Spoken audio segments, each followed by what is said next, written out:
Hello and welcome. Today is the first ever episode of Top Notch Science. I'm your host Joe Blazak, and today we're going to go over a little scientific discovery that just made the news. So some researchers over at IBM and the German Center for Free-Electron Laser Science have made a nice little discovery about the minimum amount of atoms required to store some data. According to them, the minimum number is 12. Now you may think, why not 1, right? It's like, can't you just store information on 1 atom? Why does it take up to 12?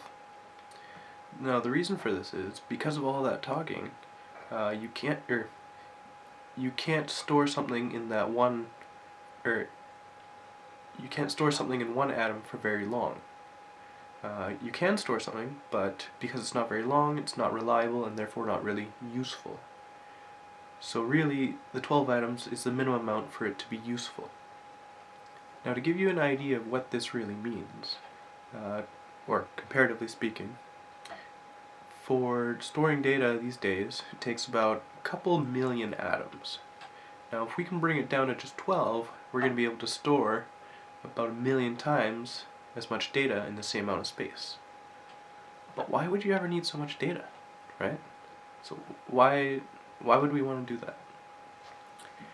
And the reason is, if you look at the history of how we've been using data, we used very, very little quite a few years ago.